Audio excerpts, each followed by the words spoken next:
उसको विकास करें। किसान की विरासत, धरती के वनस्पति संसाधन, एक अधिकार जिसका दुनिया भर के देश करते हैं सम्मान। आज भारत उन अधिकारों को दे रहा है नए मुकाम, ताकि और बढ़े किसानों की वंशागत किस्मों की पहचान का अभियान।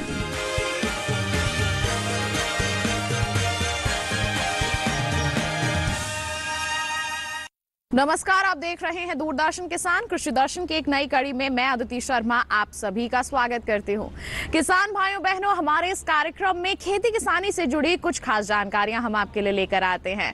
बता दें, आज के इस कार्यक्रम में भी कुछ अहम जानकारियां हम आप तक पहुंचाएंगे हमारे सेगमेंट्स के जरिए। तो फिर आइए बिना समय को गवाते हुए आज के अंक की शुरुआत कर लेते हैं।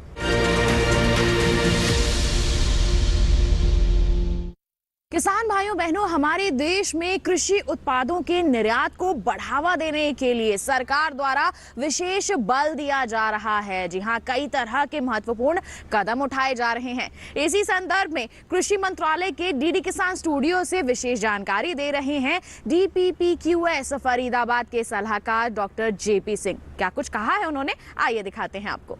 भारत सरकार के कृषि एवं किसान कल्याण मंत्रालय के अंतर्गत वनस्पति रक्षा संगरोध एवं संचयन निदेशालय जो फरीदाबाद में स्थित है, उसमें हम किसानों के लिए विभिन्न प्रकार के प्रोग्राम संचालित कर रहे हैं, जिसमें एक कृषि निर्यात का जो कार्यक्रम है उसमें हम फील्ड लेवल पर और वनस्पति संगरोध के द्वारा उसमें किसानों की सहायता करते हैं।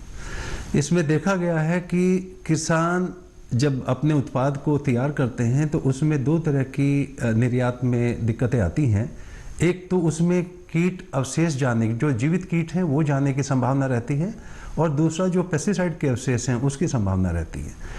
तो इस प्रयास के साथ हमारे जो वनस्पति संरोग केंद्र हैं, जिसमें 7 हमारे क्षेत्रीय स्तर के हैं और बाकी 73 जो टोटल हमारे संगरोध क्षेत्र पूरे देश में फैले हुए हैं, उसमें किसानों को इस बात की जरूरी जानकारी दी जाती है कि किस देश में निर्यात के लिए कौन सी ज़रूरतों को पूरा करें। जैसा कि आप जानते हैं कि भारत चावल का प्रमुख निर्यातक देश है, उसके साथ साथ हम गेहूं, सब्जी, फल, अन्य तरह के खाद्य पदार्थ जो प्राइमरी एग्री कमोडिटी के नाम से, जिनका स्वच्छता प्रमाण पत्र भी हमारा निदेशालय जारी करता है, जो कि इंटरनेशनल प्लांट प्रोटेक्शन कन्वेंशन के तहत एक ज़रूरत है, तो उसको उसमें सहयोग करके किसानों को जानकारी दे के, निर्यातकों को जानकारी दे के, और उनको तरह तरह के जो उनके लिए कैपेसिटी बिल्डिंग प्रोग्राम चला के उनको इस जानकारी को पूरा करने में सहयोग करता है। जैसा आपने सुना होगा कि 2014 में यूरोपियन यूनियन ने हमारे आम और कुछ सब्जियों पर प्रतिबंध लगाया था, और उसका कारण यही था कि उसमें बहुत सारे जीवित कीट की वहाँ पे आयात के समय मात्रा पाई गई थी। उस समय हमने किसानों को एक नया जो पैक हाउस के द्वारा, और पैक हाउस में जो रजिस्टर्ड हमारे किसान हैं वो पैक हाउस से रजिस्टर्ड होते हैं, और उनको पूरा बैकवर्ड लिंकेज की जो उनको प्रशिक्षण दिया जाता है कि वो खेत में किन चीज़ों का ध्यान रखें, IPM विधि से कीट नियंत्रण करें जिससे कीट के अवशेष बाद में ना हो, अधिकतम मतलब इनडिस्क्रिमिनेट जो पेस्टिसाइड जो होता है, अंधाधुंध रसायनों का उपयोग ना करें, जैविक नियंत्रण को अधिक से अधिक उपयोग करें, जिसमें बायोपेस्टिसाइड जो कि सेफ है ऑर्गेनिक फार्मिंग के लिए भी वो इस्तेमाल होता है, तो उसका इस्तेमाल करें, और बाकी जो ऐसे समुचित कीट प्रबंधन के प्रयास हैं उनको करें। उसके साथ साथ वो खेत में उन सब जो कीट हैं जो आयातक देश के लिए बहुत ही बायोसिक्योरिटी के जो इशू हैं, उन कीट का प्रबंधन का विशेष ध्यान रखें। और जब वो अपना सामान लेकर के पैक हाउस में जाता है, पैक हाउस का जो अप्रूवल है, पैक हाउस का जो रजिस्ट्रीकरण और अप्रूवल है, ये एपिडा के साथ हम मिलकर करते हैं, जिसमें हम पैक हाउस के जो ऑनर्स हैं उनको भी हम प्रशिक्षण देते हैं कि पैक हाउस में किस तरह की प्रोसेस कंट्रोल होना चाहिए, उस जिससे कीट का समुचित डिटेक्शन हो सके, उसका वहीं पे उसको इन्फेक्टेड क्वांटिटी को उसको हम सेपरेट कर सकते हैं, और जिससे निर्यात किए जाने वाला जो भी सामान है उसमें कीट व्याधि का कोई भी हिस्सा उसमें ना जाए और आयातक देश फिर उसको रिजेक्ट ना करे। तो एक तो इसमें ये है। दूसरा, इस बात का भी ध्यान रखा जाता है कि जब हमारी ये कृषि उत्पाद एयरपोर्ट पे जाता है तो एयरपोर्ट पे भी कई तरह के, क्योंकि कई बार वो खुले में होता है या कोई ऐसे कीट व्याधि उसमें जुड़ने की संभावना रहती है, तो वहाँ पे भी हम देखते हैं कि वो स्वच्छ और एक सुरक्षित वातावरण में वहाँ पे रहे। तो उसके लिए भी हम प्रयास करते हैं कि वहाँ पे किसी तरह का कोई, जैसा स्टोरेज पेस्ट होते हैं जब हमारे चावल के कंसाइनमेंट जाते हैं या गेहूं के जाते हैं, वो उसके साथ ना जुड़ें। और इसके साथ साथ जो हमारे जो ट्रीटमेंट हैं, विभिन्न देशों की जो फाइटोसैनिटरी जो ट्रीटमेंट होते हैं उनकी आवश्यकता होती है, जिसमें से मिथाइल ब्रोमाइड प्रदुम्न, ये एल्युमिनियम फॉस्फाइड प्रदुम्न, कुछ देशों की रेडिएशन की है, कुछ देशों की जैसा आम में हॉट वाटर इमर्शन ट्रीटमेंट है, वेपर हीट ट्रीटमेंट है। जो इस तरह के सभी जो ट्रीटमेंट प्रोवाइडर्स हैं, जो हज़ारों की संख्या में हैं सभी मिला के, तो उनका जो प्रशिक्षण और उनका जो अप्रूवल है वो भी हमारे निदेशालय के द्वारा किया जाता है। उसमें जो प्रशिक्षु होते हैं उनको हमारे जो क्षेत्रीय संगरोध केंद्र हैं उन पर हम एक्सपर्ट्स के द्वारा उनका ज्ञानार्जन कराते हैं और फिर उनका जो परीक्षण होता है उसके बाद उनको अप्रूवल का सर्टिफिकेट, जो एक्रेडिटेशन होता है उसका सर्टिफिकेट दिया जाता है। और तब वो इस लायक बनते हैं कि वो जो निर्यातक, अगर उनके कृषि निर्यात में किसी ट्रीटमेंट की आवश्यकता होती, किसी उपचार की आवश्यकता होती है जो कि आयातक देश की ज़रूरत है, तो वो ट्रीटमेंट प्रोवाइडर्स उसको पूरा कर सकें। और इन सब मिले जुले प्रयास जो खेत से लेके प्रयोगशाला या जो उपचार के संबंधित हैं या जो कैपेसिटी बिल्डिंग है, जानकारी में बढ़ोतरी, सही जानकारी हमारे किसानों को, हमारे निर्यातकों को हो, तो इन सब का हम एपिडा के साथ और राज्य सरकारों के जो कृषि विभाग के जो अधिकारी हैं जो इस काम में हमारा सहयोग करते हैं, तो इसमें इंटरनेशनल प्लांट प्रोटेक्शन कन्वेंशन के तहत ये जितने भी पादप स्वच्छता जो सर्टिफिकेट देने वाले अधिकारी हैं, इनका भी हम लगातार इनको ट्रेनिंग, इनका कैपेसिटी बिल्डिंग, और जिससे ये इंटरनेशनल लेवल पर, अंतर्राष्ट्रीय स्तर पर किस तरह की ज़रूरतों को महसूस किया जाता है और जो ज़रूरतें हैं उनको पूरा किया जाता है, तो उसके लिए हम उसमें योगदान करते हैं। और सभी मिलजुल के इस कार्य में राज्य सरकारें, एपिडा और हमारा भारत सरकार का कृषि एवं किसान कल्याण मंत्रालय का जो निदेशालय है, वनस्पति संग्रोध एवं संचय निदेशालय, मिलजुल करके हम सब इसमें इसको सहयोग करके इस कार्य को आगे बढ़ा रहे हैं। इसी के साथ किसान भाइयों बहनों, बता दें आपको कार्यक्रम में वक्त हो चला है एक छोटे से ब्रेक का। आप कहीं मत जाइए, देखते रहिए कार्यक्रम कृषि दर्शन, बने रहिए दूरदर्शन किसान पर।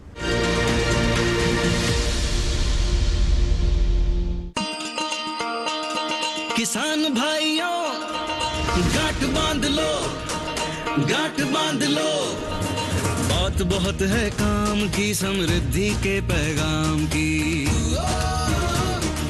मिट्टी के मिजाज को समझो, मिट्टी के हर राज को समझो, मिट्टी की तुम जांच कराओ, मुफ्त सॉइल हेल्थ कार्ड ले जाओ। कभी मुनासिब बीज लगाओ, सही किस्म की खाद ले आओ, जितनी जरूरी उतनी डालो, सही मात्रा खुद पहचानो, इसको अपना मंत्र बना लो, मिट्टी की सेहत तो जानो। बात बहुत है काम की, कम लागत अधिक वरदान की। किसान भाइयों गांठ बांध लो, आज ही मिट्टी की जांच कराएं, राज्य सरकार के कृषि अधिकारी से संपर्क करें और मुफ्त में सॉइल हेल्थ कार्ड पाएं। कृषि और किसान कल्याण मंत्रालय द्वारा किसान हित में जारी।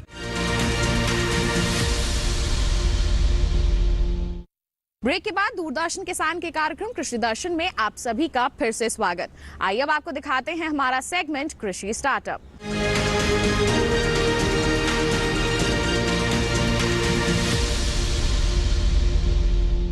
आज के हमारे सेगमेंट में हम आपकी मुलाकात करवाएंगे ओडिशा के एक सफल किसान से। इनका नाम है मनोज कुमार प्रधान। बता दें आपको, ये बीज प्रत्यारोपण से जुड़े हुए हैं, सफलता हासिल किए हुए हैं और अन्य किसानों को भी प्रेरित कर रहे हैं। आइए इनसे मुलाकात करते हैं, जानते हैं इनका कामयाबी का सफर कैसा रहा है।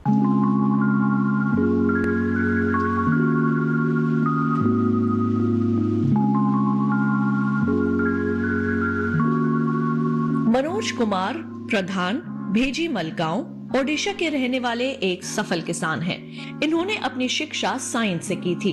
घर वाले चाहते थे कि वे नौकरी कर लें, लेकिन इन्होंने खेतीबाड़ी को अपना व्यवसाय बनाया। पढ़े लिखे होने के कारण इन्होंने खेती में इस्तेमाल होने वाली तकनीकों को अच्छे से जाना और समझा। शुरुआत में इन्होंने देखा परंपरागत कृषि से खेती करना महंगा तो था ही, फसल का उत्पादन भी ज्यादा नहीं हो पाता था। इसके वजह से किसानों की आर्थिक स्थिति में सुधार नहीं हो पा रहा था। कृषि विज्ञान केंद्र से प्रशिक्षण लेने के बाद मनोज कुमार प्रधान ने परंपरागत कृषि की जगह खेती में वैज्ञानिक विधियों को अपनाया। मनोज कुमार प्रधान को कृषि विकास केंद्र द्वारा तरबूज की खेती के नए तकनीक के बारे में जानकारी मिली, जिसे ट्रांसप्लांटेशन तकनीक कहते हैं। वहां के वैज्ञानिकों ने उन्हें इससे जुड़ी तमाम जानकारियां उपलब्ध कराई और मनोज कुमार प्रधान को अपने इस प्रयास में सफलता मिली। वो तरबूज के बीजों को खेतों में डालने की नई तकनीक में सफल रहे। इसका प्रयोग इन्होंने अपने ही खेतों में किया। इससे खेतों में नष्ट होने वाले बीजों की तादाद बेहद कम हो गई और तरबूज की पैदावार बढ़ गई। मनोज कुमार प्रधान ने बताया कि ये प्रक्रिया बहुत ही आसान है।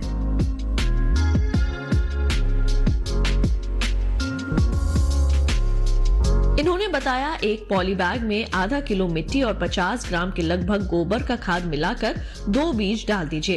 पैदावार अच्छी मिलने पर इनकी आर्थिक स्थिति में सुधार हुआ।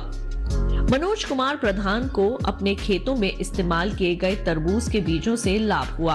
परंपरागत तरीके से तरबूज की खेती में जो फल लगता था, उसका आकार भी बड़ा हो गया। इतना ही नहीं, नई तकनीक से खेती करने पर 1 एकड़ में 20 क्विंटल पैदावार की बढ़ोतरी होने लगी। यकीनन ये फायदा मनोज कुमार के लिए खुशी का नया संदेश लेकर आया। प्लांट ट्रांसप्लांटेशन में पौधे तो अधिक प्राप्त होते ही हैं, साथ ही पानी भी कम लगता है और मजदूरों की संख्या भी कम हो जाती है। इसके साथ साथ पौधों को नुकसान पहुंचाने वाले खरपतवार भी कम हो जाते हैं। इससे सीधे तौर पर किसानों को फायदा पहुंचता है। ये बात मनोज कुमार प्रधान भली भांति जानते थे और इसका इस्तेमाल कर उन्होंने तरक्की के नए द्वार खोल दिए। इसके साथ साथ मनोज कुमार प्रधान ने सर्टिफाइड सीड से धान की खेती करनी शुरू की और यहीं से इनके जीवन को नई दिशा मिली। इससे मनोज कुमार प्रधान की उपज लगभग 50 से 70% तक बढ़ गई। कृषि के क्षेत्र में इनके योगदान के लिए कृषि विज्ञान केंद्र द्वारा इन्हें कई पुरस्कार से भी नवाजा गया है।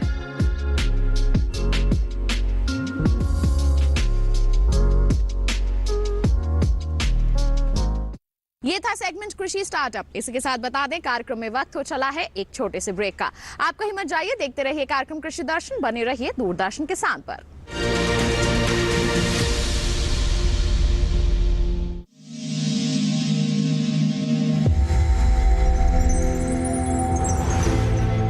आत्मनिर्भर किसान भारत की शान। उत्पादन में आत्मनिर्भर होने के साथ साथ फसल की कटाई के उपरांत उपज की हानि को रोकने, ग्रामीण क्षेत्रों में रोजगार सृजन करने और बीज से बाजार तक के विजन को मजबूती देने के उद्देश्य से 1 वर्ष पूर्व माननीय प्रधानमंत्री श्री नरेंद्र मोदी जी ने एक महत्वाकांक्षी केंद्रीय योजना एग्रीकल्चर इंफ्रास्ट्रक्चर फंड की शुरुआत की। इस आधुनिक इंफ्रास्ट्रक्चर से कृषि आधारित उद्योग लगाने में एक बहुत बड़ा बदलाव आएगा और बहुत बड़ी गति आएगी। साथियों, अब हम उस स्थिति की तरफ बढ़ रहे हैं जहां गांव के कृषि उद्योगों से फूड आधारित उत्पाद शहर जाएंगे और यही तो आत्मनिर्भर भारत अभियान का संकल्प है। एग्रीकल्चर इंफ्रास्ट्रक्चर फंड से पात्र लाभार्थी गोदामों का निर्माण कर सकते हैं, छटाई या ग्रेडिंग इकाई, पैकिंग हाउस, सप्लाई चेन और कोल्ड चेन जैसी सुविधाएं या फिर प्राथमिक कृषि प्रसंस्करण केंद्र की स्थापना कर सकते हैं। इस योजना के तहत पात्र लाभार्थियों को 2 करोड़ रुपए तक के ऋण पर अधिकतम 7 वर्ष के लिए ब्याज में 3% तक की छूट दी जा रही है। ऋण पुनर्भुगतान के लिए 6 महीने से 2 वर्ष तक मोरेटोरियम की सुविधा भी उपलब्ध है। इस योजना ने अब तक सफलता की कई मिसालें कायम की हैं, जैसे कि मध्य प्रदेश के लाभार्थी श्री विपिन त्रिपाठी ने एग्रीकल्चर वेस्ट से बायोफ्यूल बनाने का इनोवेटिव प्राइमरी प्रोसेसिंग सेंटर लगाया है। लोन मिलने की वजह से हम समय पर सारी मशीनों का प्रोक्योरमेंट और सारा सिविल वर्क टाइम पे करवा पाए, जिससे ये प्रोजेक्ट को लगाना संभव हो पाए। राजस्थान के लाभार्थी श्री यशवर्धन मुंद्रा ने सॉर्टिंग एंड ग्रेडिंग यूनिट लगाकर रोजगार के अवसर पैदा किए हैं। कर्नाटक की महिला उद्यमी श्रीमती ममता वी ने प्राइमरी प्रोसेसिंग सेंटर लगाकर प्रगति की नई राह चुनी है। ಸಣ್ಣ ಪುಟ್ಟ ಉದ್ಯಮಿಗಳನ್ನ ಮತ್ತಷ್ಟು ಅಗ್ರಿಕಲ್ಚರ್ ಅಲ್ಲಿ ಹೆಚ್ಚು ನಾವು ಇನ್ನಷ್ಟು ಸಾಧನೆ ಮಾಡಲಿಕ್ಕೆ ಕಾರಣಕಾರಕವಾದಂತ ಈ ಅಗ್ರಿಕಲ್ಚರಲ್ ಇನ್ಫ್ರಾಸ್ಟ್ರಕ್ಚರ್ ಫಂಡ್ ಇಂದ ನಮ್ಮ ಇನ್ನಷ್ಟು ಯೋಜನೆಗಳು ಆಯೋಜನೆಗಳು ಉತ್ತಮಗೊಂಡಿದೆ। राजस्थान के लाभार्थी श्री दिनेश भट्टर ने जीरे की प्रोसेसिंग यूनिट लगाकर आसपास के ग्रामीणों को आत्मनिर्भरता प्रदान की है। महाराष्ट्र के लाभार्थी श्री अनूप कुमार मोहता ने वेयर हाउस बनाकर अन्न भंडारण को सुनिश्चित किया है।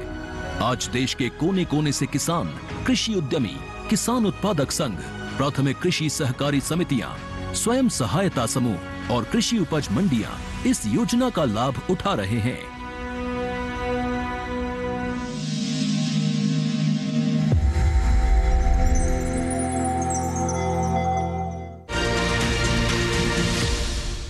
ब्रेक के बाद दूरदर्शन किसान के कार्यक्रम कृषि दर्शन में आप सभी का फिर से स्वागत।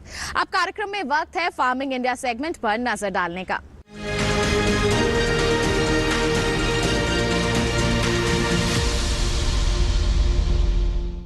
इस सेगमेंट में बात होगी ई-नाम ऐप की, यानी कि राष्ट्रीय कृषि बाजार की। जी हाँ, ये एक ऐसी एप्लीकेशन है जिसमें आप देश भर की लिस्टेड मंडियों का हाल जान सकते हैं। अलग अलग जिन्सों का बाजार भाव किस प्रकार बना हुआ है, इसके बारे में जानकारी हासिल कर सकते हैं, बिकवाली कर सकते हैं, साथ ही साथ खरीदारी भी कर सकते हैं। आइए इस ऐप के बारे में आपको विस्तार से जानकारी देते हैं।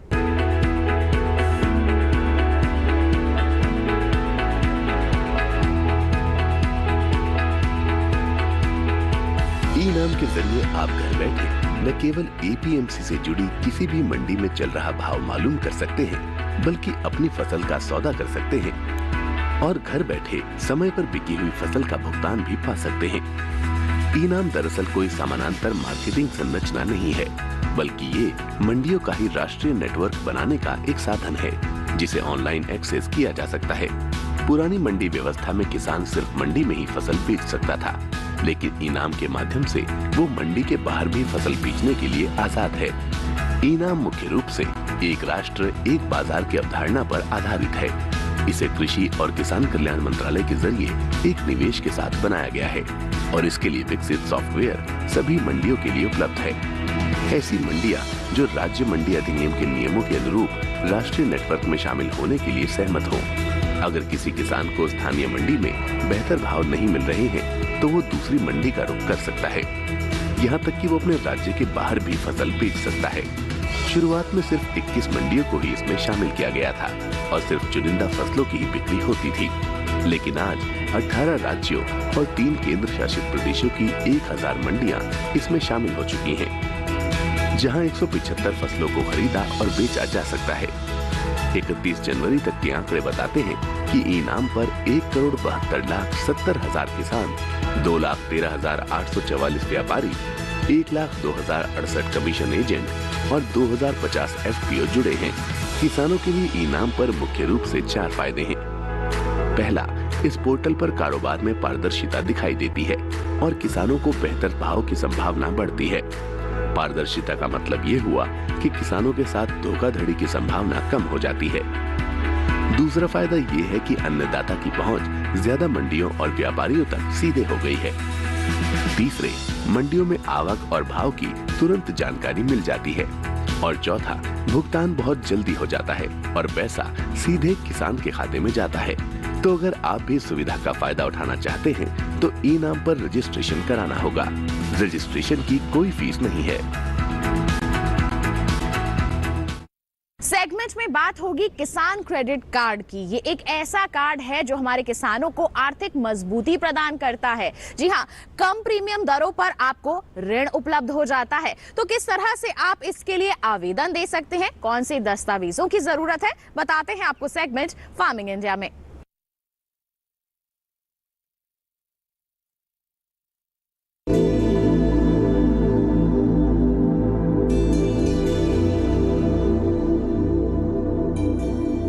किसान क्रेडिट कार्ड योजना 1998 में शुरू की गई थी। इसका उद्देश्य किसानों को कृषि गतिविधियों के लिए बिना किसी बाधा के समय पर ऋण उपलब्ध कराना था। भारत सरकार किसान क्रेडिट कार्ड के तहत किसानों को ब्याज पर 2% की आर्थिक सहायता देती है और समय पर ऋण चुकाने वाले किसानों को 3% की प्रोत्साहन छूट देती है। इस तरह केसीसी पर सालाना ब्याज दर 4% आता है। सभी योग्य किसानों को उनके कृषि कार्यों के लिए आसानी से और समय पर कृषि ऋण प्रदान किए जाएं, ये सुनिश्चित करने के लिए सरकार ने किसान क्रेडिट कार्ड योजना शुरू की। इसका उद्देश्य किसानों को कृषि के लिए उत्पादक सामग्रियों जैसे बीज, उर्वरक और कीटनाशक आदि खरीदने के लिए सक्षम बनाना है। सरकार ने किसानों के हित में बड़े कदम उठाते हुए 2019 में केसीसी में ब्याज दर में आर्थिक सहायता का प्रावधान शामिल करते हुए इसका लाभ डेयरी उद्योग समेत पशुपालकों और मछली पालकों को भी देने की व्यवस्था सुनिश्चित की है। किसान क्रेडिट कार्ड के दायरे में किसानों को लाने के लिए फरवरी 2020 से एक विशेष अभियान चलाया जा रहा है। वर्ष 2012 से केसीसी योजना को और सरल बनाया गया है। इसके तहत लाभार्थियों को एटीएम सक्षम डेबिट कार्ड के प्रावधान सहित एक बार में दस्तावेजीकरण की सुविधा, सीमा में निर्माण लागत में वृद्धि और सीमा के भीतर कितनी भी संख्या में निकासी आदि की सुविधाएं दी गई हैं। सार्वजनिक क्षेत्र के बैंकों और नाबार्ड से प्राप्त सूचना के अनुसार इस अभियान के तहत 29 जनवरी 2021 तक देश भर के किसानों को 1.76 लाख करोड़ रुपए की खर्च सीमा के साथ 187.03 लाख केसीसी स्वीकृत किए गए हैं।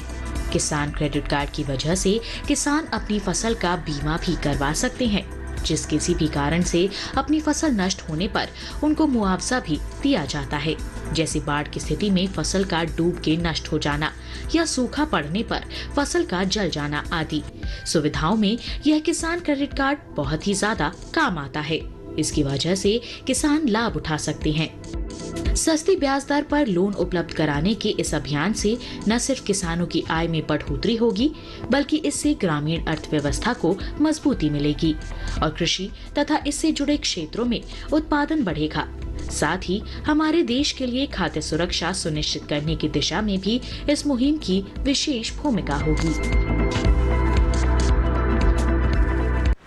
अनंत असीम प्रकृति और उसमें निहित जीवन के रहस्यों के गूढ़ स्रोत, प्लांट जेनेटिक रिसोर्स। अपनी बायोडायवर्सिटी के संरक्षण और संवर्धन के लिए भारत पूरी तरह संवेदनशील है। वैज्ञानिक दृष्टि और समृद्ध कृषि परंपरा के साथ भारत जैविक विविधता के संरक्षण के लिए प्रतिबद्ध है।